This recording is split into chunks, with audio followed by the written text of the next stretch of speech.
Sup? Yeah, I'm not wearing a shirt. Watching Boost Syndrome. Motive.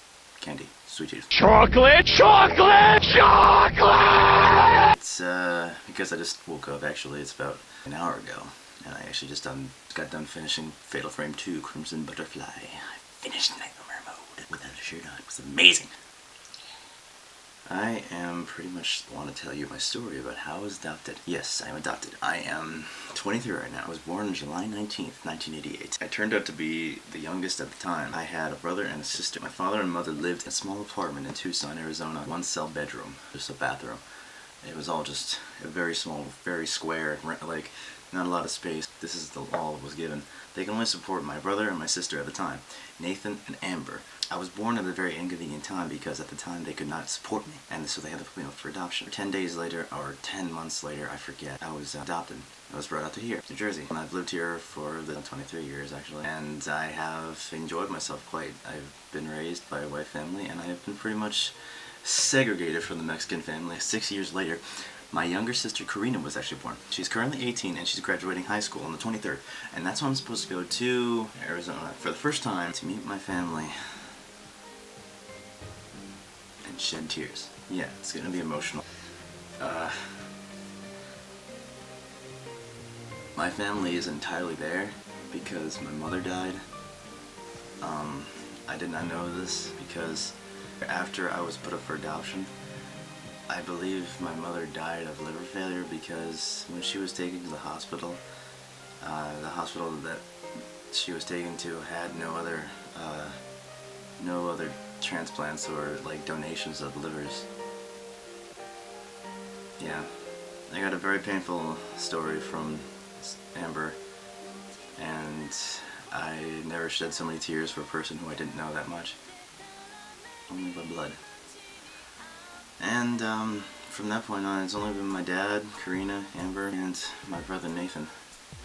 Right now my brother is, I think, 26, Amber is 25, and Karina is 18. My dad just turned 57. He looks kind of younger, but he's awfully strong. I think he's stronger than me. I had no idea he was this physically fit, and he's a bus driver.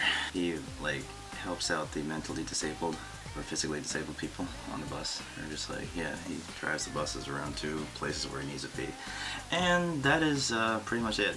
There's actually one thing, last thing, but when I was 7, I learned what adoption was. I asked who were my parents, and they told me you'll know at a later age.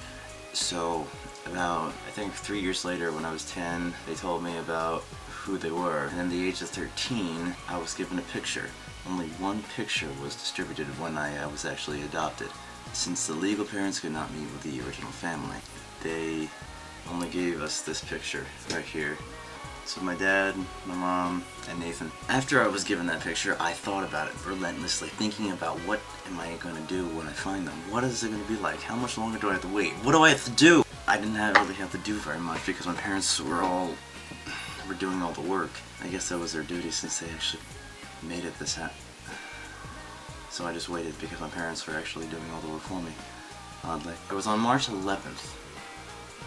After waiting and waiting for so long, just like pretty much just for 23 years, I have finally come in contact with them. The agency that we had hired originally was negligent and just forgot about it and just like dispersed or something, I don't know. They just didn't respond to us very well, and they didn't really hand out everything that we actually given them just so they could send out. When they had found another agency that actually did find them on March 11th, they called us, and I was just flabbergasted to know of like what their names were, what was my last name, who was alive, who was not, who was actually still around. Did I have any more siblings? I only had three siblings.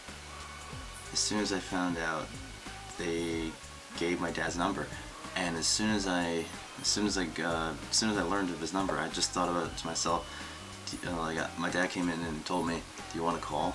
And I just stared, confused, bewildered, and befuddled, just thinking about what am I gonna say? This is scary. And I just thought to myself, I'm not ready. From there,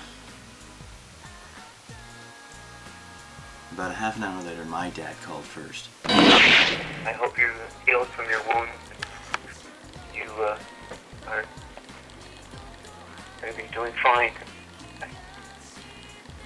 my hope for you. Yeah. I just want to